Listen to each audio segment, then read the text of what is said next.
All right, we're going to hop into another swing check here from my buddy Tim. All right, first things first, Tim was telling me that he struggles with lower back pain, and so we're going to figure out what's going on in the swing here. So the stance and setup is slightly closed, so that would insinuate that you'd be trying to hit a draw.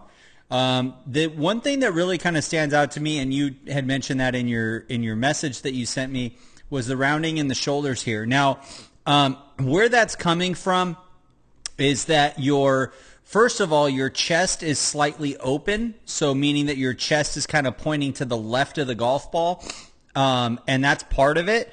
And then the other part is just that your shoulders are in a rolled over kind of forward position. So you can really kind of like posture up and kind of bring your shoulder blades back. That should eliminate some of the rounding in the spine. The other thing that will help is getting those hips to kind of kick back a little bit, almost like you're sitting on a bar stool, and that should elongate the spine a little bit.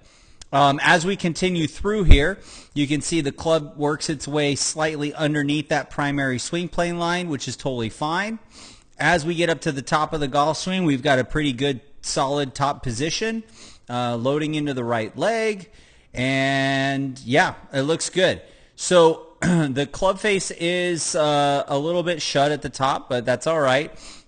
This is where the majority of your problems start, is right here in the transition. So you can see you bring the club up here, and then your first move is going to be kind of not that way, but kind of like this. If you watch that shoulder motion, you can see that's technically over the top, okay? And that's where a lot of your problems start.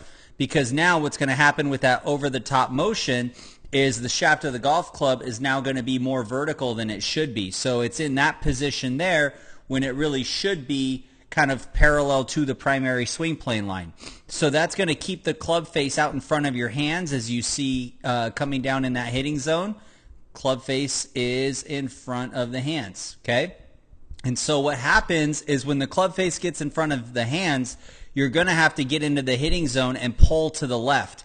When you're pulling that hard to the left or swinging to third base, it's going to cause a lot of pressure in your back and in your spine. Not only that, but your hips have shifted forward.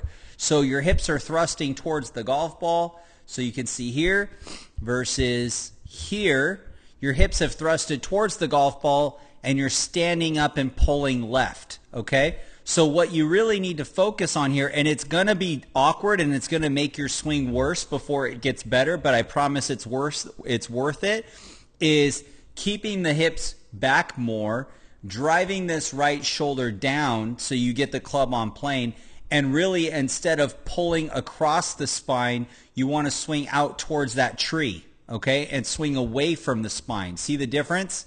When you're pulling left like that, it's going to cause a lot of tension and pressure. So swinging out towards first base instead of pulling to third should alleviate the majority of any back pain that you may be having, okay? So I hope that helps. If you need more help, by the way, I do offer monthly coaching, and we can dive more into really working on your mechanics. So I hope that helps. As always, aim small, swing smooth. Peace.